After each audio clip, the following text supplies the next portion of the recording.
Good morning दोस्तों। अभी हम लोग बिहार का जो पीआरटी में जीएस जीके के क्वेश्चन आते हैं उनमें से आपको इससे अधिकतर क्या ऐसे ही क्वेश्चन पेपर में देखने को मिलेंगे।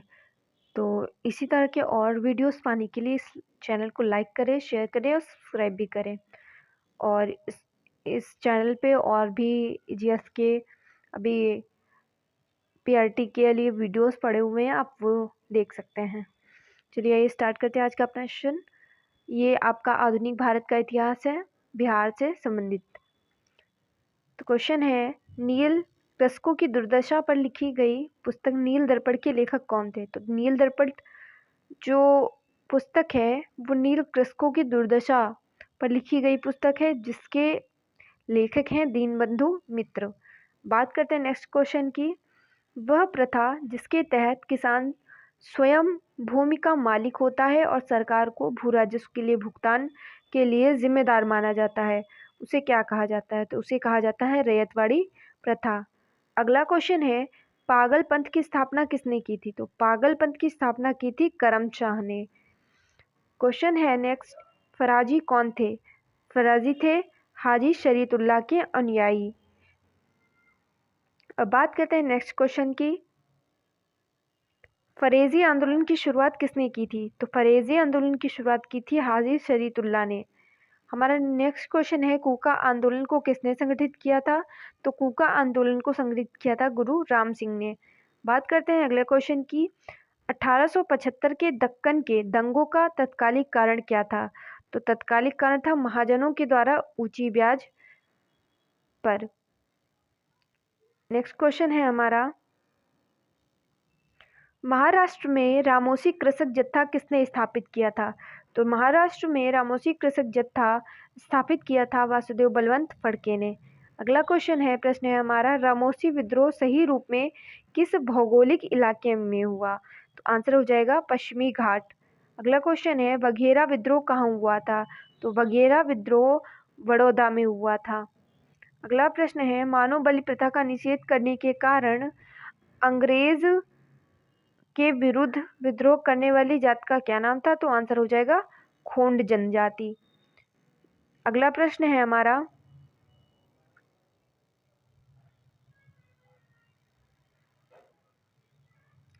छोटा नागपुर जनजाति विद्रोह कब हुआ था?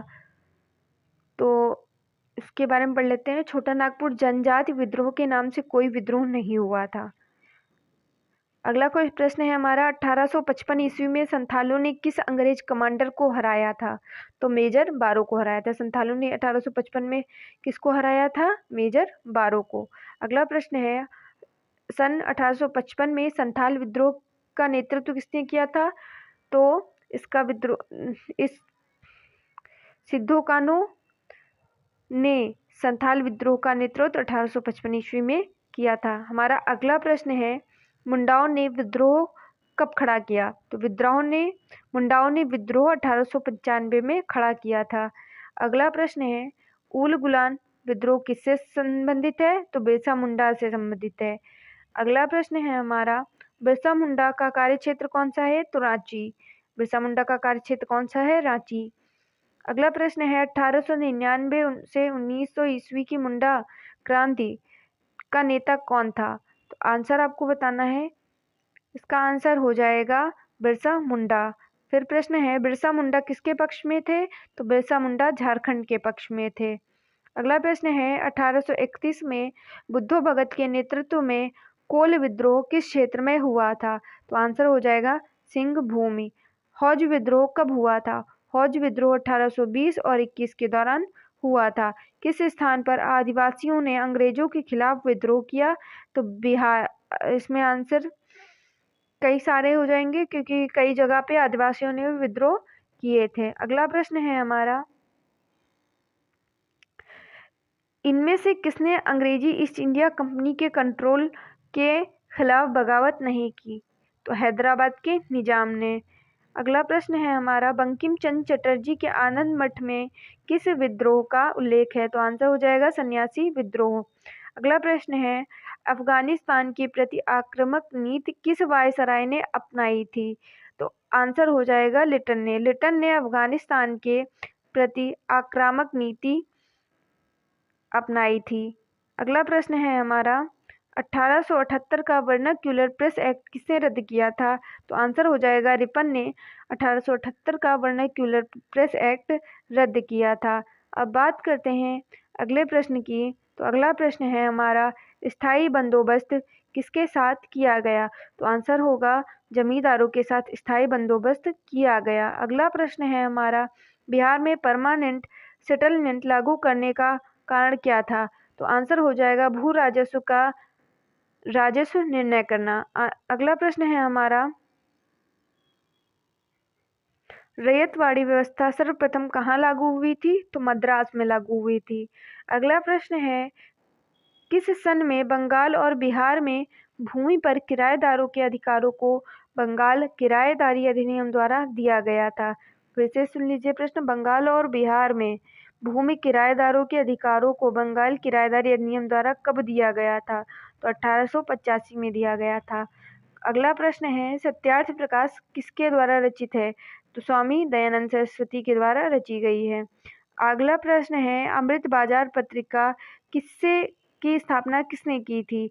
तो आंसर हो जाएगा इसका शिशिर कुमार घोष ने की थी। अमृत बाजार पत्रिका की स्थापना किसने की थी? शिशिर कुमार घोष ने की थी।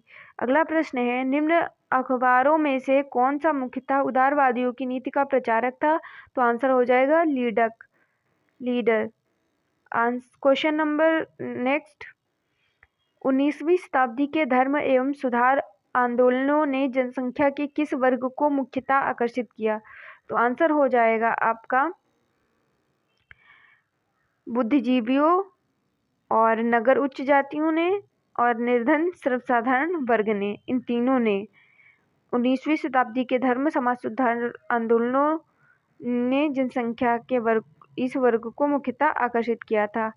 अगला क्वेश्चन है, भारतीय पुनर्जागरण के आंदोलन के पिता कौन है? तो आंसर हो जाएगा राजा राममोहन राय। अगला प्रश्न है, आत्मीय सभा के संस्थापक कौन थे? तो राजा राममोहन राय थे। अगला प्रश्न है, ब्रह्म समाज की स्थापना कब हुई थी? तो आंसर हो जाएगा इसका 1828 ईस्वी में। राजा राममोहन राय ने 20 अगस्त 1828 को ब्रह्म समाज के नाम से एक नए समाज की स्थापना की, जिसे आगे चलकर ब्रह्म समाज के नाम से जाना गया। अगला प्रश्न है हमारा, राजा राममोहन राय द्वारा ब्रह्म समाज की स्थापना कब की गई? तो आंसर हो जाएगा 1828। अगला प्रश्न है, सती को गैर कानूनी किसने घोषित किया? तो आंसर इसका हो जाएगा विलियम बेंटिक। अगले प्रश्न पर चलते हैं। अगला प्रश्न है हमारा, प्रार्थना समाज के संस्थापक कौन थे? तो प्रार्थना समाज के संस्थापक आत्माराम पांडुरंग थे। अगला प्रश्न है, 19वीं शताब्दी के उत्तरार्ध में नव हिंदूवाद के सर्वश्रेष्ठ प्रतिनिधि कौन थे? तो आंसर हो जाएगा आपका स्वामी विवेकानंद नव हिंदूवाद के सर्वश्रेष्ठ प्रतिनिधि थे। अगला प्रश्न है हमारा, इनमें से किसने 1893 में शिकागो में आयोजित धर्म संसद में भाग लिया था? तो आंसर हो जाएगा स्वामी विवेकानंद। अगला प्रश्न है, स्वामी विवेकानंद ने रामकृष्ण मिशन की स्थापना किस वर्ष में की थी? तो 1897 ईस्वी में स्वामी विवेकानंद ने रामकृष्ण मिशन की स्थापना की थी। रामकृष्ण जी जो थे वो स्वामी विवेकानंद जी के गुरु थे। अगला प्रश्न है, दयानंद सरस्वती द्वारा स्थापित कौन सा समाज है? तो आंसर हो जाएगा आर्य समाज के स्थापक हैं दयानंद सरस्वती। अगला प्रश्न है हमारा, किसने 1873 में सत्यशोधक समाज की स्थापना की थी? तो आंसर हो जाएगा ज्योतिबा फुले ने 1873 में सत्यशोधक समाज की स्थापना की थी। किसने की थी सत्यशोधक समाज की स्थापना? 1873 में ज्योतिबा फुले ने करी थी। अगला प्रश्न है, सत्यशोधक समाज की स्थापना किसने की थी? फिर आंसर हो जाएगा आपका ज्योतिबा फुले। अगला प्रश्न है, थियोसॉफिकल सोसाइटी की स्थापना किसने की थी? तो मैडम HP ब्लावेट्स्की ने थियोसॉफिकल सोसाइटी की स्थापना करी थी। अगला प्रश्न है हमारा, भारतीय राष्ट्रीय कांग्रेस की प्रथम महिला अध्यक्ष कौन थी?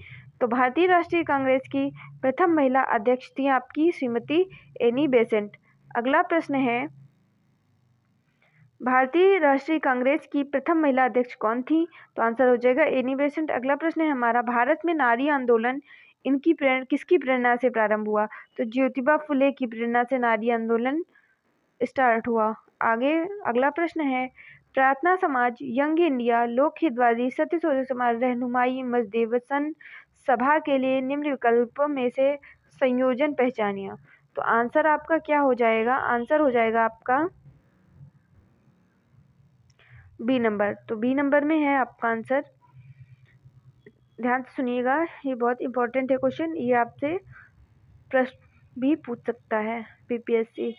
प्रार्थना समाज आत्मारंग पांडुरंग का है, यंग इंडिया मोहनदास करमचंद गांधी का है, लोक हितवादी किसका? तो गोपाल हरि देशमुख का है लोक हितवादी। सत्यशोधक समाज यह ज्योतिबा फुले का, और रहनुमाई मजदेवन सभा नौरोजी फुरदोंजी का है। अगला प्रश्न है हमारा, नाई धोबी बंद सामाजिक बायकॉट का एक स्वरूप था जो 1919 में, क्या बताया गया है इसमें आंसर? तो इसका आंसर क्या हो जाएगा? नाई धोबी बंद सामाजिक बायकॉट का एक स्वरूप था जो 1919 में किसानों द्वारा प्रतापगढ़ जिले में चलाया गया था। कहाँ पे चलाया गया था नाई धोबी बंद? प्रतापगढ़ जिले में। किसके द्वारा? किसानों के द्वारा चलाया गया था। अगला प्रश्न है, पंजाब भूमि हस्तांतरण अधिनियम कब पारित किया गया? तो आंसर हो जाएगा 1900 ईस्वी में पंजाब भूमि हस्तांतरण अधिनियम पारित किया गया। अगला प्रश्न है, अवध के एका आंदोलन का उद्देश्य क्या था? तो इसका आंसर हो जाएगा लगान का नगद में परिवर्तन। फिर से सुन लीजिए प्रश्न, अवध के एका आंदोलन का उद्देश्य क्या था? तो अवध के एका आंदोलन का जो मकसद था वो था लगान का नगद में परिवर्तन। आगे प्रश्न है आपका, स्वामी सहजानंद का संबंध किससे था? तो स्वामी सहजानंद का संबंध था बिहार के मजदूर आंदोलन से। अगला प्रश्न है, स्वामी सहजानंद निम्न में से किससे संबंधित थे? तो बिहार में जो हमारा जातीय आंदोलन था उससे संबंधित थे। अगला प्रश्न है, इनमें से कौन बिहार में किसान आंदोलन के साथ जुड़े थे? तो आंसर आपका हो जाएगा राजेंद्र प्रसाद। अगले प्रश्न की बात करते हैं। अगला प्रश्न है हमारा, निम्नलिखित में से किसने बंगाल में द्वैत शासन प्रणाली को समाप्त किया? तो हेस्टिंग ने समाप्त किया था। आगे अगला प्रश्न है आपका, सुरक्षा प्रकोष्ठ की नीति किससे संबंधित है? तो आंसर हो जाएगा आपका वारेन हेस्टिंग्स से सुरक्षा प्रकोष्ठ की नीति संबंधित है। फिर अगले प्रश्न पे चलते हैं। अगला प्रश्न है हमारा, लॉर्ड वेलीजली की सहायक संधि को स्वीकार करने वाला पहला मराठा सरदार कौन था? तो पेशवा बाजीराव सेकंड था। लॉर्ड वेलीजली की सहायक संधि को स्वीकार करने वाला पहला मराठा सरदार कौन था? तो पेशवा बाजीराव सेकंड था। अगला प्रश्न है हमारा, महारानी विक्टोरिया को भारत की साम्राज्ञी नियुक्त कब किया गया था? तो महारानी विक्टोरिया को भारत की साम्राज्ञी 1877 में नियुक्त किया गया था। अगला प्रश्न है हमारा, बम्बई प्रेसिडेंसी एसोसिएशन की स्थापना किसने की थी? तो बम्बई प्रेसिडेंसी एसोसिएशन की स्थापना किसने की थी? तो आंसर हो जाएगा आपका फिरोज शाह मेहता और केटी तेलंग और बदरुद्दीन तैयब। इसके बारे में थोड़ा सा पढ़ लेते हैं। 1885 ईस्वी में बम्बई प्रेसिडेंसी एसोसिएशन की स्थापना फिरोज शाह मेहता, केटी तेलंग और बदरुद्दीन तैयब ने किया। इसका उद्देश्य लोगों में राजनीतिक विचारों का प्रचार करना था। अगला प्रश्न है हमारा, भारत संघ इंडियन एसोसिएशन के संस्थापक कौन थे? तो भारत संघ इंडियन एसोसिएशन के संस्थापक थे सुरेंद्रनाथ बनर्जी। अगला प्रश्न है हमारा, ईस्वी सन 1876 में इंडियन एसोसिएशन की स्थापना किसने करी थी? तो आंसर हो जाएगा, इंडियन एसोसिएशन की स्थापना की थी सुरेंद्रनाथ बनर्जी ने 1876 ईस्वी में। अगला प्रश्न है हमारा, राष्ट्रीय कांग्रेस से पूर्व सबसे प्रमुख संस्था कौन सी थी? तो राष्ट्रीय कांग्रेस से पहले सबसे प्रमुख संस्था थी इंडियन एसोसिएशन ऑफ कलकत्ता। अगले प्रश्न पे आते हैं। अगला प्रश्न है हमारा, सुरेंद्रनाथ बनर्जी को किस वर्ष भारतीय सिविल सर्विसेज से हटाया गया था? तो सुरेंद्रनाथ बनर्जी को 1874 में भारतीय सिविल सर्विसेज से हटाया गया था। अगला प्रश्न है हमारा, राजनीतिक सुधारों को लेकर विरोध करने वाले पहले भारतीय कौन थे? तो राजनीतिक सुधार किए थे राजा राममोहन राय ने। अगला प्रश्न है, मद्रास महाजन सभा की स्थापना कब की गई थी? तो इसके बारे में थोड़ा सा पढ़ते हैं। भारतीय राष्ट्रीय कांग्रेस की स्थापना 1885 ईस्वी में एओ ह्यूम ने करी थी, जो एक अवकाश प्राप्त अंग्रेज अधिकारी था। इसका पहला अधिवेशन 28 दिसंबर 1885 को बम्बई स्थित गोकुलदास तेजपाल संस्कृत विद्यालय में आयोजित किया गया। इसमें कुल 72 प्रतिनिधियों ने भाग लिया। भारतीय राष्ट्रीय कांग्रेस के पहले अधिवेशन की अध्यक्षता व्योमेश चंद्र बनर्जी WC बनर्जी ने की। इसके प्रथम महासचिव A.O. हुम थे। बात करते हैं अगले प्रश्न की।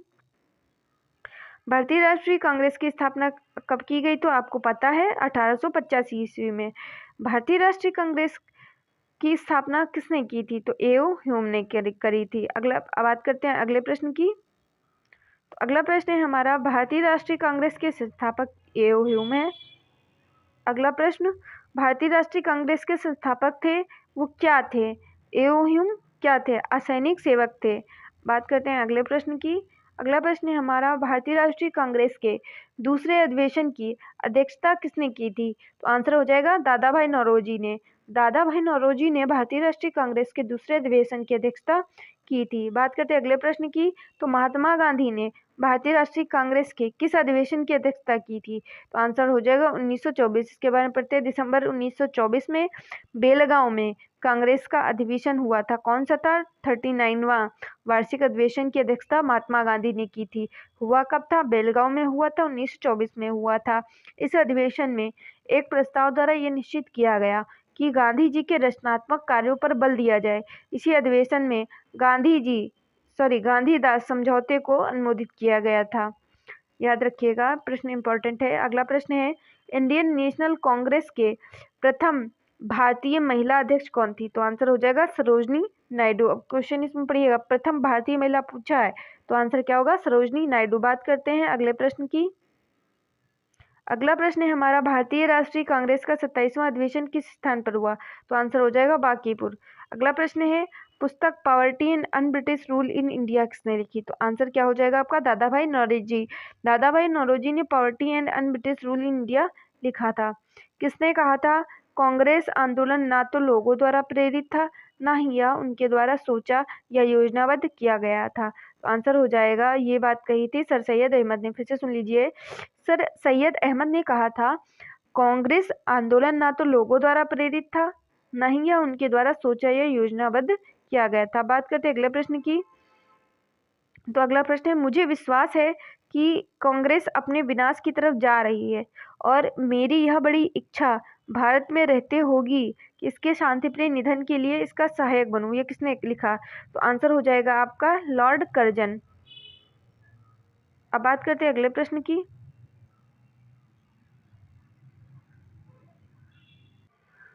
हमारा अगला प्रश्न है, निम्न में से किस वायसराय के कार्यकाल में भारतीयों को राय बहादुर और खान बहादुर की उपाधियां देना प्रारंभ किया गया? तो आंसर हो जाएगा लॉर्ड लिटन के शासनकाल में। अगला प्रश्न है, अधिकतर नरमपंथी नेता कैसे थे? तो कहाँ के थे? शहरी क्षेत्रों से। अगला प्रश्न है हमारा, कौन उग्रपंथी नहीं था? तो आंसर आपका क्या हो जाएगा? गोपाल कृष्ण गोखले। गोपाल कृष्ण गोखले उग्रपंथी नहीं थे। अगला प्रश्न है, भारत सेवक समाज की स्थापना किसने की थी? तो आंसर हो जाएगा गोपाल कृष्ण गोखले ने भारत सेवक समाज की स्थापना की थी। अगला प्रश्न है हमारा, 1905 ईस्वी में सर्वेंट्स ऑफ इंडिया सोसाइटी की स्थापना किसने करी थी? तो आंसर हो जाएगा गोपाल कृष्ण गोखले। गोपाल कृष्ण गोखले ने सर्वेंट्स ऑफ इंडिया सोसाइटी की स्थापना 1905 में करी थी। अगला प्रश्न है, रजनी पाम दत्त ने कहा वे साम्राज्यवाद से लड़ते भी थे और सहयोग भी करते थे। उन्होंने किस राजनीतिक गठबंधन के बारे में यह बात कही थी? तो आंसर हो जाएगा आपका भारतीय राष्ट्रीय कांग्रेस। उसमें रजनी पाम दत्त ने कहा वे साम्राज्यवाद से लड़ते भी थे और सहयोग भी करते थे। उन्होंने किस राजनीतिक गठबंधन के बारे में यह कहा था? उन्होंने ये बात कही थी भारतीय राष्ट्रीय कांग्रेस के बारे में। अगला प्रश्न है हमारा, भारतीय राष्ट्रीय आंदोलन गर्मपंथियों के प्रभावाधीन आया कब? 1906 के बाद। अगला प्रश्न, बाल गंगाधर तिलक लोकमान्य तिलक के नाम से जाना जाने लगा कब जाना जाने लगा? तो आंसर इसका होगा, ब्रिटिश सरकार ने बाल गंगाधर तिलक को पुणे के असिस्टेंट कलेक्टर रैंड की हत्या के मामले में अभियुक्त बनाया था, दोषी बनाया था। तिलक को दोषी पाया गया और उन्हें 18 माह के कठोर कारावास की सजा सुनाई गई। जब वे जेल से बाहर आए तो वे एक राष्ट्रीय नायक नेशनल हीरो के रूप में उभरे और उन्हें लोकमान्य की उपाधि प्राप्त हुई। इस तरह किसी एक घटना नहीं बल्कि अनेक राष्ट्रवादी कार्यों के बाद तिलक को लोकमान्य की उपाधि प्रदान की गई थी। बात करते हैं अगले प्रश्न की। निम्नलिखित में से कौन सा नेता कांग्रेस के गरम दल से संबंधित था? तो आंसर हो जाएगा अरविंद घोष। अरविंद घोष गरम दल से संबंधित थे। अगला प्रश्न है हमारा, कांग्रेस के नरम दल के नेताओं की आंदोलन की पद्धति कौन सी थी? पहला ऑप्शन है असहयोग, दूसरा ऑप्शन है राजा वामबंदित आंदोलन, तीसरा अनुकूल प्रवर्तन, चौथा है अधिविधेयक। तो आंसर हो जाएगा राजा वामबंदित आंदोलन। अब बात करते हैं अगले प्रश्न की। राष्ट्रीय आंदोलन में निम्नलिखित में से किसको नरम दली के तौर पर नहीं जाना जाता था? राष्ट्रीय आंदोलन में निम्न में से किसको नरम दली के तौर पर नहीं जाना जाता था? तो आंसर आपका क्या हो जाएगा? आंसर हो जाएगा बाल गंगाधर तिलक। बाल गंगाधर तिलक राष्ट्रीय आंदोलन में बाल गंगाधर तिलक को नरम दली के तौर पर नहीं जाना जाता था। अगला प्रश्न है, नेशनल काउंसिल ऑफ एजुकेशन की स्थापना कब हुई थी? नेशनल काउंसिल ऑफ एजुकेशन की स्थापना 15 अगस्त 1906 ईस्वी में हुई थी। अब बात करते हैं अगले प्रश्न की। अगला प्रश्न है हमारा, शेर पंजाब के नाम से किसको जाना जाता है? तो आंसर हो जाएगा लाला लाजपत राय को शेर पंजाब के नाम से। पंजाब का शेर याद रखिए, लाला लाजपत राय। अगला प्रश्न है, अभिनव भारत किससे संबंधित है? तो अभिनव भारत संबंधित है वीडी सावरकर से। इसके बारे में थोड़ा पढ़ लेते हैं। अभिनव भारत स्थापना 1904 में, स्थान नासिक महाराष्ट्र, संस्थापक वीडी सावरकर। वीडी सावरकर इनका पूरा नाम है विनायक दामोदर सावरकर। इनके द्वारा 1899 ईस्वी में स्थापित मित्र मेला ही वर्ष 1904 में एक गुप्त सभा अभिनव भारत में परिवर्तित हो गई। अगला प्रश्न है, मुजफ्फरपुर में किंग्स फोर्ट की हत्या का प्रयास कब किया गया? तो 1908 में मुजफ्फरपुर में किंग्स फोर्ट की हत्या का प्रयास किया गया। अगला प्रश्न की बात करते हैं। अगला प्रश्न है हमारा,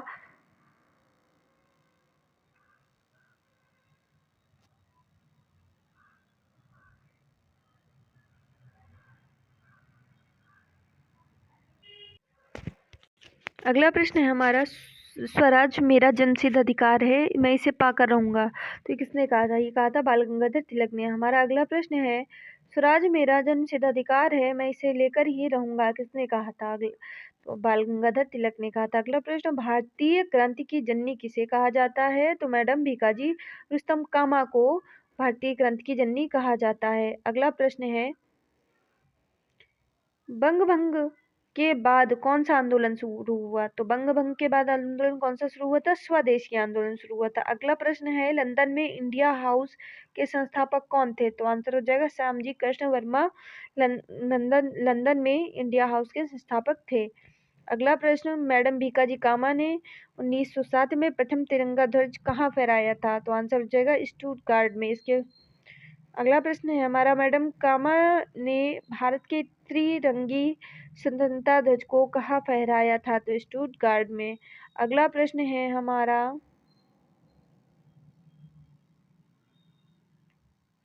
थोड़ा सा मैडम कामा के बारे में पढ़ते हैं। मैडम कामा का जन्म 24 सितंबर 1861 को हुआ था। उनके माता पिता पारसी थे। सोराबजी प्रेमजी पटेल उनके पिताजी थे।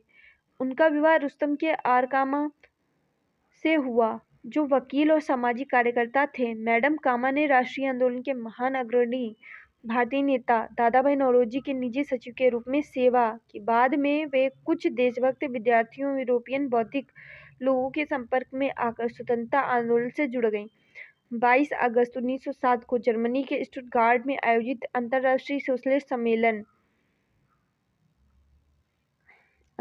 सोशलिस्ट सम्मेलन में उन्होंने भारतीय स्वाधीनता का झंडा सर्वप्रथम फहराया। यहाँ फहराया गया यह झंडा कलकत्ता झंडे का परिवर्तित रूप था। इन्हें भारतीय क्रांति की मां, मदर ऑफ इंडियन रिवोल्यूशनरी भी कहा जाता है। बात करते हैं अगले प्रश्न की। तो हमारा अगला प्रश्न है, लॉर्ड कर्जन द्वारा 1905 में किया गया बंगाल विभाजन किस वर्ष रद्द हुआ? तो आंसर हो जाएगा 1911 में। अगला प्रश्न है, कांग्रेस ने स्वराज प्रस्ताव वर्ष 1905 में पारित किया। इस प्रस्ताव का उद्देश्य क्या था? तो आंसर हो जाएगा स्वशासन सुनिश्चित करना। अगला प्रश्न है हमारा, 20वीं सदी के प्रारंभिक वर्षों में कांग्रेस के विभाजन की प्रक्रिया शुरू हुई? तो आंसर का पहला देख लीजिए, कांग्रेस आंदोलन की रणनीतियों पर, और कांग्रेस आंदोलन के उद्देश्यों पर, और कांग्रेस आंदोलन में लोगों की भागीदारी पर हुआ था। अगला प्रश्न है हमारा,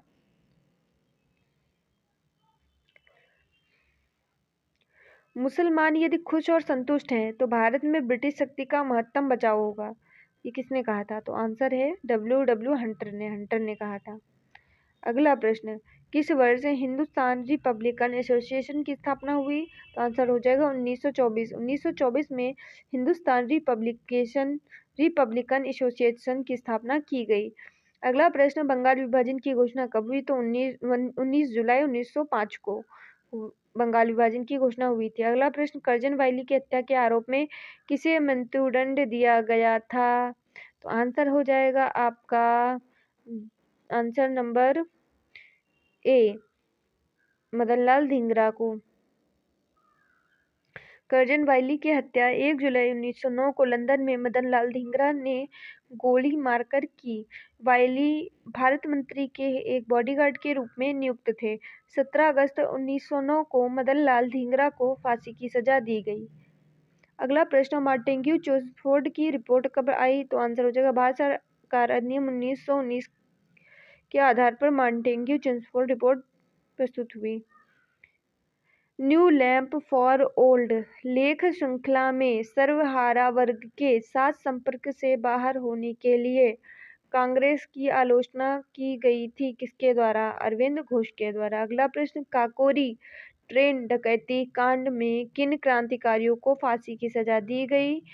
तो आंसर हो जाएगा रामप्रसाद बिस्मिल और अशफाक उल्ला खां को। काकोरी ट्रेन डकैती कांड में रामप्रसाद बिस्मिल और अशफाक उल्ला खां को फांसी की सजा दी गई थी।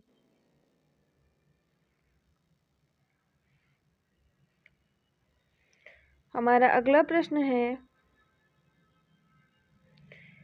हिंदुस्तान सोशलिस्ट रिपब्लिकन आर्मी के संस्थापक कौन थे? तो इसके हिंदुस्तान सोशलिस्ट रिपब्लिकन आर्मी के संस्थापक कौन थे? तो आंसर हो जाएगा भगत सिंह। अगला प्रश्न है, निम्नलिखित पंक्तियों को किसने लिखा? सरफरोशी की तमन्ना अब हमारे दिल में है, देखना है जोर कितना बाजुए कातिल में है। ये लाइनें हैं बिस्मिल की। अगला प्रश्न है, प्रसिद्ध गीत सरफरोशी की तमन्ना अब हमारे दिल में है के रचयिता हैं? रामप्रसाद बिस्मिल। अगला प्रश्न, इनकलाब जिंदाबाद का नारा किसने दिया था? तो आंसर बताइए। आंसर है भगत सिंह। अगला प्रश्न, भगत सिंह राजगुरु सुखदेव को फांसी कब दी गई? तो आंसर हो जाएगा 23 मार्च 1931 को दी गई। अगला प्रश्न, सरकार के विरोध में असेंबली में बम फेंकने के समय भगत सिंह की उम्र क्या थी? तो आंसर हो जाएगा 21 साल से थोड़ा ज्यादा थे। अगला प्रश्न, अनुशीलन समिति थी, एक क्रांतिकारी संगठन ही अनुशीलन समिति थी।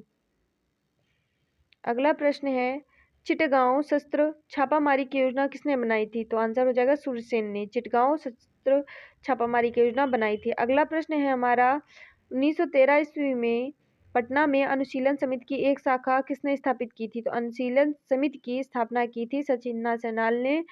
कहाँ पे? पटना में 1913 में। अगला प्रश्न है,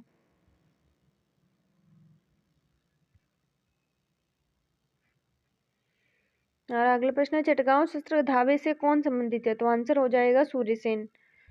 जहाँ चटगांव आ जाए वहाँ सूरसेन लगाना है आपको। अगला प्रश्न, निष्क्रिय विरोध के सिद्धांत का प्रतिपादन किसने किया? तो आंसर हो जाएगा अरविंद घोष ने किया। निष्क्रिय विरोध के सिद्धांत का प्रतिपादन किसने किया? अरविंद घोष ने किया। अगला प्रश्न, गदर पार्टी की स्थापना किस वर्ष हुई?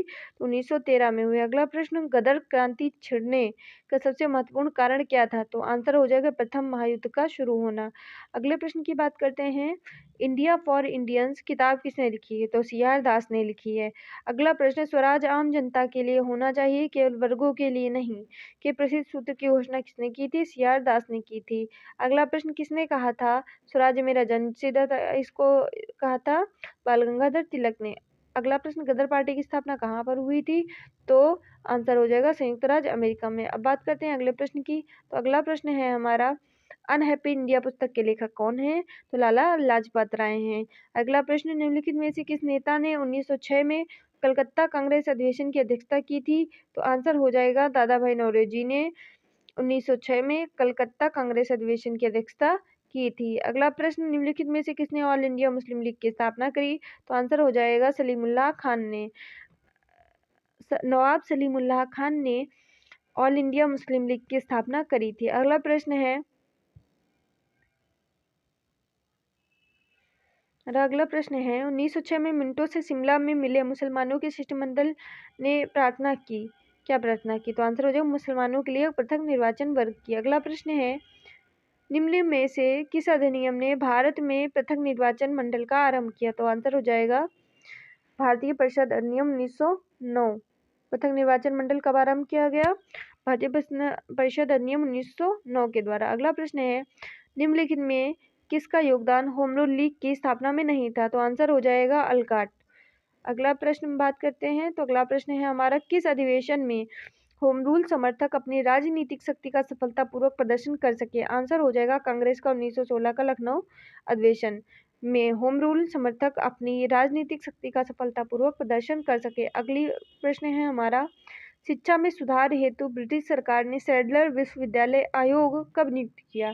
तो 1917 में शिक्षा में सुधार हेतु ब्रिटिश सरकार ने सैडलर विश्वविद्यालय आयोग नियुक्त किया। अगला प्रश्न है हमारा, होम रूल आंदोलन के भारत के स्वतंत्रता संग्राम के एक नए चरण के आरंभ का द्योतक था? तो आंसर हो जाएगा, इसने देश के सामने स्वशासन की एक ठोस योजना रखी थी होम रूल आंदोलन ने। अगला प्रश्न है, बंगाल विभाजन के प्रत्याघात के रूप में कौन सा आंदोलन शुरू हुआ? तो आंसर हो जाएगा स्वदेशी आंदोलन, बंगाल विभाजन के प्रत्याघात के रूप में शुरू किया गया। अगला प्रश्न की बात करते हैं, नोआखली काल में महात्मा गांधी के सचिव कौन थे? तो आंसर क्या हो जाएगा? प्यारेलाल। नोआखली काल में महात्मा गांधी के सचिव थे प्यारेलाल। अगला प्रश्न हम बात करते हैं, क्वेश्चन है, निम्न में से महात्मा गांधी का भारत में पहला सत्याग्रह कौन सा था? तो आंसर हो जाएगा चंपारण। अगला प्रश्न है हमारा, निम्न में से किस कॉलेज में गांधी जी ने पढ़ाई की थी? तो आंसर हो जाएगा श्यामल दास कॉलेज भावनगर में। अगला प्रश्न है हमारा, निम्न में से कौन सा भारत में गांधी जी का प्रथम सत्याग्रह आंदोलन था जिसमें उन्होंने सविनय का प्रयोग किया था? तो आंसर हो जाएगा चंपारण। चंपारण में सर्वप्रथम सविनय आंदोलन का प्रयोग किया था इन्होंने। बात करते हैं अगले प्रश्न की। अगला प्रश्न है हमारा, किसने यूरोपियन नील बागान मालिकों द्वारा किसानों शोषण की तरफ गांधी जी का ध्यान आकर्षित किया था? तो आंसर हो जाएगा राजकुमार शुक्ल ने। अगला प्रश्न है, गांधी जी को चंपारण आने का निमंत्रण किसने दिया था? तो आंसर हो जाएगा रामकुमार शुक्ल ने गांधी जी को चंपारण आने का निमंत्रण दिया था। अगला प्रश्न है, चंपारण में इंडिगो के किसानों की दशा की ओर गांधी जी का ध्यान आकर्षित किसने किया था? तो आंसर हो जाएगा रामकुमार शुक्ल से। गांधी जी द्वारा भारत में पहली बार सत्याग्रह आंदोलन बिहार में कहाँ प्रारंभ किया गया था? तो आंसर हो जाएगा चंपारण। अगला प्रश्न की बात करते हैं। अगला प्रश्न है हमारा, बिहार के कौन से स्थान में गांधी जी ने अपना प्रथम सत्याग्रह किया? तो आंसर हो जाएगा चंपारण। अगले प्रश्न की बात करते हैं। अगला प्रश्न है, चंपारण नील आंदोलन के राष्ट्रीय नेता कौन थे? तो चंपारण नील आंदोलन के राष्ट्रीय नेता थे महात्मा गांधी। अगला प्रश्न है, प्रसिद्ध नाटक नील दर्पण जिसमें इंडिगो की खेती करने वाले किसानों के दमन का चित्रण किया गया है, इसकी रचना की थी दीनबंधु मित्र ने। अगले प्रश्न की बात करते हैं। अगला प्रश्न है हमारा, निम्न में से किस सत्याग्रह आंदोलन में गांधी जी ने प्रत्यक्ष रूप से भाग नहीं लिया? तो आंसर हो जाएगा आपका वायुकोम सत्याग्रह। अगला प्रश्न है, स्वाधीनता आंदोलन के दौरान महात्मा गांधी के करीबी अंग्रेजी मित्र कौन थे? तो आंसर हो जाएगा रेवरेंड चार्ली एंड्रूज। आपको एंड्रूज याद रखना है, चार्ली एंड्रूज। स्वाधीनता आंदोलन के दौरान महात्मा गांधी के करीबी अंग्रेजी मित्र थे चार्ली एंड्रूज। अगला प्रश्न है हमारा, अंत्योदय कार्यक्रम का उद्देश्य क्या था? तो इसका अंत्योदय कार्यक्रम का उद्देश्य था गरीबों में सबसे गरीब की सहायता करना। अगला प्रश्न है, 1917-18 में अहमदाबाद में गांधी जी द्वारा चलाए गए सत्याग्रह में किसने हिस्सा लिया? तो आंसर हो जाएगा औद्योगिक कर्मियों ने। औद्योगिक कर्मियों ने 1917-18 में अहमदाबाद में गांधी जी द्वारा चलाए गए सत्याग्रह में हिस्सा लिया था। अगला प्रश्न है हमारा, निम्न उद्योगपतियों में से कौन से व्यक्ति लंबे समय तक एआईसीसी के खजांची रहे तथा सन 1930 में जेल भी गए? तो आंसर हो जाएगा जमनालाल बजाज। उद्योगपतियों में कौन सा नाम आएगा? जमनालाल बजाज, याद रखिए। अगला प्रश्न है, महात्मा गांधी ने सर्वप्रथम किस किसान आंदोलन में भाग लिया? तो आंसर हो जाएगा चंपारण। अगला प्रश्न है हमारा, गांधी जी का चंपारण सत्याग्रह किससे जुड़ा था? तो तिनकठिया पद्धति से जुड़ा था। अगला प्रश्न है, बिहार में तिनकठिया पद्धति में नील की खेती के लिए भूमि का कितना भाग अमानत रखा जाता था? तो 3/20। भाग। अगला प्रश्न है, चंपारण आंदोलन में कौन संबंधित नहीं है? पहला है राजेंद्र प्रसाद, जेबी कृपलानी, अनुग्रह नारायण सिन्हा, जयप्रकाश नारायण। इसमें से आपको एक प्रश्न ये भी पूछ सकता है, इसमें कौन संबंधित है? तो आंसर हो जाएगा राजेंद्र प्रसाद संबंधित है चंपारण आंदोलन से, जेबी कृपलानी भी संबंधित है, अनुग्रह नारायण सिंह भी संबंधित है। अगर संबंधित नहीं है तो वो है जयप्रकाश नारायण। बात करते हैं अगले प्रश्न की। तो अगला प्रश्न है हमारा, 1917 के चंपारण सत्याग्रह में कौन संबंधित नहीं है? तो आंसर हो जाएगा, अभी आपने पढ़ा था, आंसर हो जाएगा राम मनोहर लोहिया। देखिए, राम मनोहर लोहिया संबंधित नहीं थे। अगला प्रश्न है, अखिल भारतीय किसान सभा के प्रथम सत्र की अध्यक्षता किसने की? तो स्वामी सहजानंद ने की। अखिल भारतीय किसान सभा के प्रथम सत्र की अध्यक्षता किसने की? स्वामी सहजानंद ने। अगला प्रश्न है, बम्बई में अखिल भारतीय व्यापार संघ कांग्रेस की स्थापना कब हुई? तो 1920 में बम्बई में अखिल भारतीय व्यापार संघ की कांग्रेस की स्थापना हुई। अगला प्रश्न है, अखिल भारतीय ट्रेड यूनियन कांग्रेस के प्रथम अध्यक्ष कौन थे? तो आंसर हो जाएगा लाला लाजपत राय। लाला लाजपत राय अखिल भारतीय ट्रेड यूनियन कांग्रेस के प्रथम अध्यक्ष थे। बात करते हैं अगले प्रश्न की। तो अगला प्रश्न है हमारा, कम्युनिस्ट इंटरनेशनल का सदस्य बनने वाला पहला भारतीय कौन था? तो आंसर हो जाएगा एम.एन. राय थे। कम्युनिस्ट इंटरनेशनल का सदस्य बनने वाले पहले भारतीय थे एम.एन. राय। अगला प्रश्न है, भारतीय उच्चायुक्त के पद का सृजन किस अधिनियम के द्वारा हुआ? तो आंसर हो जाएगा भारत सरकार अधिनियम 1919 के द्वारा भारतीय उच्चायुक्त के पद का सृजन अधिनियम 1919 के थ्रू हुआ। अगला प्रश्न है, रॉलेट एक्ट का भारतीय राष्ट्रीय कांग्रेस ने विरोध किया, क्योंकि इसका लक्ष्य क्या था? तो आंसर हो जाएगा व्यक्तिगत स्वतंत्रता को सीमित करना। अगला प्रश्न है, जलियांवाला बाग नरसंहार की गांधीवादी सत्याग्रह के संबंध में किसके संबंध में हुआ था जलियांवाला बाग? तो आंसर क्या हो जाएगा आपका? आंसर हो जाएगा आपका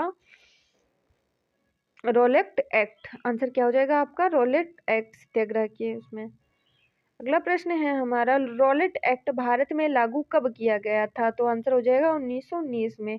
अगला प्रश्न है हमारा, जलियांवाला बाग में प्रदर्शन के लिए क्यों लोग जमा हुए थे? तो आंसर हो जाएगा हमारा, किचलू तथा सत्यपाल के बंदी बनाने के विरोध में जलियांवाला बाग में प्रदर्शन हो रहा था, इसीलिए लोग वहां इकट्ठा थे। अगला प्रश्न है, रविन्द्रनाथ टैगोर ने अपनी नाइटहुड की उपाधि किस कारण त्याग दी थी? तो आंसर हो जाएगा जलियांवाला बाग हत्याकांड के विरोध में।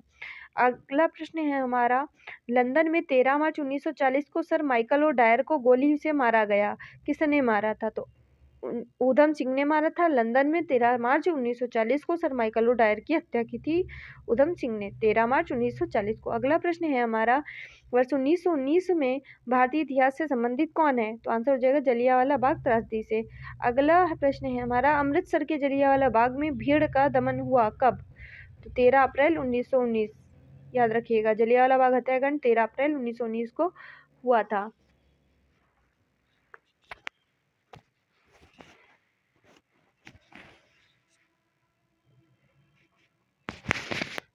अब बात करते हैं अगले प्रश्न की, जलियांवाला बाग हत्याकांड के लिए जिम्मेदार जनरल डायर को निम्न में किसने मार डाला? तो आंसर हो जाएगा हमारा ऊधम सिंह। अगला प्रश्न है, किसने खिलाफत आंदोलन को हिंदुओं और मुसलमानों की एकता के एक ऐसे अवसर के रूप में देखा जो 100 वर्षों से भी पुनः प्रस्तुत नहीं होगा? तो ऐसा आंसर था, इसका आंसर होगा महात्मा गांधी।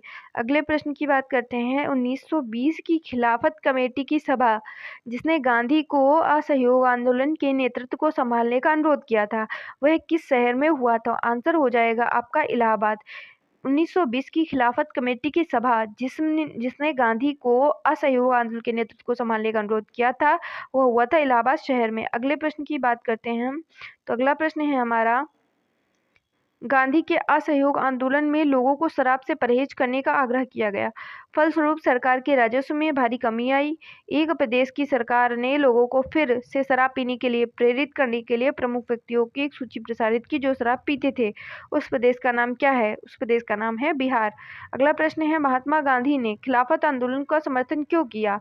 तो आंसर हो जाएगा आपका, गांधी जी ने अंग्रेजों के खिलाफ अपने आंदोलन में भारतीय मुसलमानों का सहयोग प्राप्त करना चाह रहे थे, इसीलिए इन्होंने खिलाफत आंदोलन का समर्थन किया। अगला प्रश्न है, भारतीय राष्ट्रीय कांग्रेस ने असहयोग आंदोलन किस वर्ष प्रारंभ किया?